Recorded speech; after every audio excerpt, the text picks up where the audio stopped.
Question number 3. Show the effects of following transactions on accounting equation.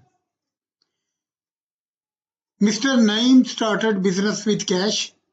2 lakh रुपया cash से business शुरू हुआ है. He purchased furniture for rupees 10,000.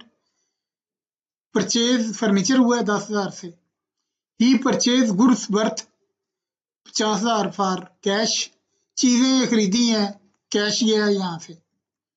He purchased goods worth 30,000 on credit. उधार पे चीजें खरीदी हैं, अकाउंट पेबल आ जाएगा यहाँ पे. He bought office equipment for rupees 15,000. 15,000 की ऑफिस इक्विपमेंट खरीदी है. ये एक एसेट आया और कैश हमारा जो है वो कम हो जाएगा. He sold goods for rupees 30,000 costing 25,000. जो हमने परचेज किया था 25,000 का, उसे हमने बेच दिया 30,000 का. कैश हमारे पास 30,000 आ जाएगा. चीजें जो हैं वो 25,000 की जाएंगी और जो 5,000 होगा ये हमारा प्रॉफिट होगा जो कैपिटल में ऐड हो जाएगा.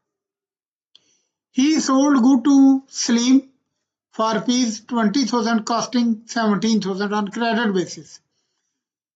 ऊपर वाली एंट्री में तो कैश के साथ सेल हुई थी, लेकिन यहाँ जी एंट्री जो है he sold goods to Salim for 20,000. ये सलीम से 20,000 रुपये लेने हैं, लेकिन जो चीजें गई हैं वो 17,000 की गई हैं. 17,000 की चीजें हमने बेच दी हैं, क्रेडिट पे बेची हैं. सलीम से पैसे लेने हैं, लेकिन साफ जाहिर है जब सलीम से पैसे लेने हैं और कॉस्टिंग का डिफरेंस जो होगा वो हमारा प्रॉफिट होगा जो हम कैपिटल में ऐड करेंगे. He withdrew cash for personal use. Business को हिट पड़ी है, ड्राइंग्स की एंट्री होगी जो कैपिटल को कम करेगी. कैश भी कम हो जाएगा और एक कैपिटल की एंट्री से भी लेस हो जाएगा ये 30, क्योंकि ये ड्राइंग्स हैं 3,000. He made additional investment in cash. अब उसने मजीद पैसे लेकर आया अपने कारोबार में, तो 15,000 रुपया कैश में भी आ जाएगा और इतने की ही हमारे पास कैपिटल के अंदर भी इजाफा हो जाएगा. He paid cash to creditor. जिनके पैसे देने थे उनको पेमेंट कर दी है 25,000 रुपये की. कैश भी कम हो जाएगा, क्रेडिटर के पैसे भी कम हो जाएंगे जो हमने देने थे या नील हो जाएंगे अगर वो इफेक्ट पूरा हो गया तो. He received cash from Salim. Salim से 15,000 रुपया ले लिया है, ठीक है जी. कैश में भी आ जाएंगे, सलीम से भी कम हो जाएंगे. He paid salaries. खर्चे की एंट्री है. He paid rent. ये भी खर्चे की एंट्री है, ये कैपिटल से कम होंगे. अब देखते हैं सवाल को कैसे करना है. पहली एंट्री है mister Naeem started business with cash.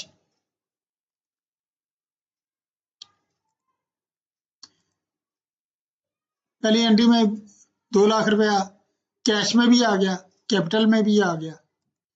अब दूसरी एंट्री है ही परचेज फर्नीचर. 10,000 का फर्नीचर खरीदा. अब फर्नीचर आ गया, कैश दिया, फर्नीचर आ गया. अब दूसरी तरफ देखें, लायबिलिटी वाली साइड पे कोई फर्क नहीं पड़ा क्योंकि एक एसेट कन्वर्ट हो गया दूसरे एसेट में. अब आगे देखें जी,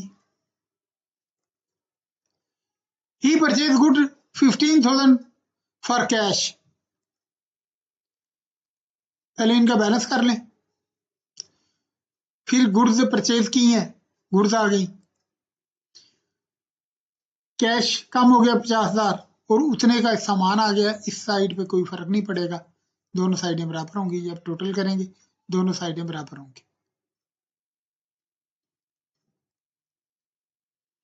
ही purchase good worth 30,000 on credit. अब ये उधार में चीजें खरीदी है, साथ सारे परचेजेस में भी पैसे ये गुड्स में भी आ जाएंगी चीजें और क्रेडिटर के अंदर भी हमने पैसे उसके जो देने होंगे वो लिख देंगे, ये पैसे देने हैं. अब इसका टोटल करेंगे, दोनों साइडें आपस में बराबर होंगी.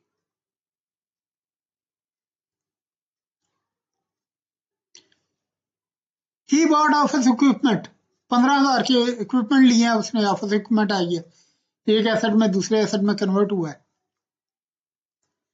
कैश दे दिया, एक दूसरा एक इक्विपमेंट का एसेट आ गया, तो इसका जब बैलेंस करेंगे दोनों साइडों पे कोई फर्क नहीं पड़ेगा।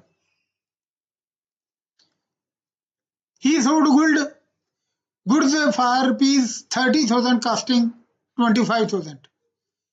कैश आएगा 30,000 का, चीजें जाएंगी 25,000 की और 5,000 हमें प्रॉफिट हो जाएगा जो कैपिटल में हम ऐड करेंगे। देखिए चीजें गई 25,000 की, कैश आया 30,000 का और जो डिफरेंस होगा वो 5,000 कैपिटल में ऐड हो जाएगा। टोटल करेंगे तो दोनों साइडें आपस में बराबर होंगी। He sold good to Salim.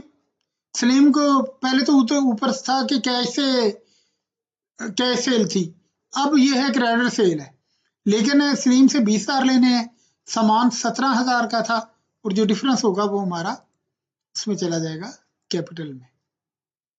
Debtor आ गया, एक रिसीवेबल है, माल हमारा 17,000 का गया था और जो डिफरेंस होगा वो कैपिटल में ऐड हो जाएगा। इसका टोटल करेंगे, ये टोटल आपस में मैच कर रहे होंगे। He withdraw cash for personal use. Drawing की एंट्री आ गई, दोनों तरफ से लॉस होगा, कैश से भी निकल जाएंगे और हमारा सरमाया भी कम हो जाएगा। टोटल करें, दोनों साइडें आपस में बराबर है।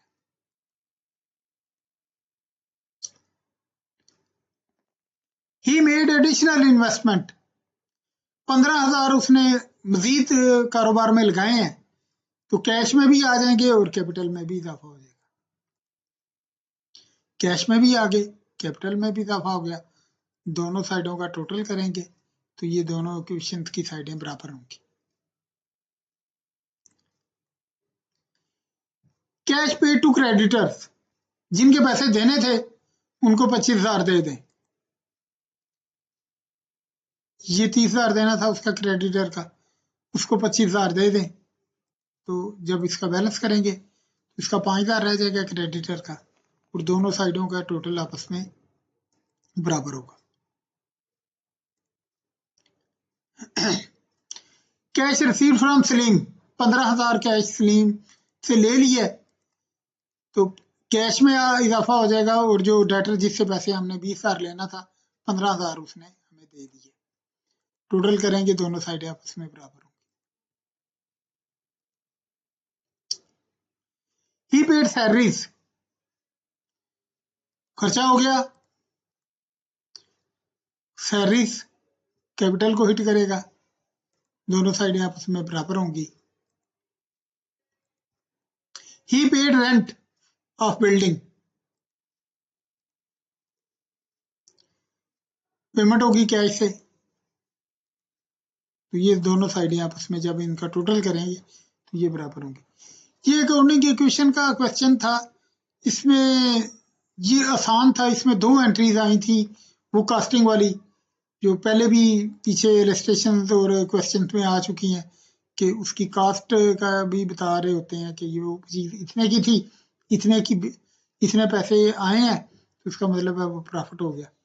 तो वेरी सिंपल क्वेश्चन, पेपर में इसी तरह का सवाल आता है। ये जरा लेंथी होता है, लाइनें अलग करनी होती हैं, उसके टोटल करने होते हैं, लेकिन ये है कि जब आप पेपर में इसको हल करें तो आप नीट एंड क्लीन करें, नीट रखें सवाल को। जितना आप सवाल को नीट लिखेंगे और सीधा लिखेंगे, इसकी तरतीब सीधी रखेंगे, उतने चांसेस कम होंगे आपके टोटल में गलती होने की। वरना जब आप सवाल कर रहे होते हैं तो आप इसमें ये अकाउंटिंग इक्वेशन के सवाल इतने आसान होते हैं कि इसमें चांसेस नहीं होते कि आप गलती करें, सिर्फ गलती होती है टोटल में।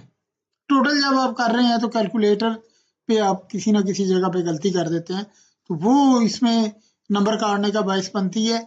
बाकी ये सवाल आसान होते हैं, इसमें कोई इस तरह का मुश्किल चीजें नहीं होती कि बंदा कहे कि ये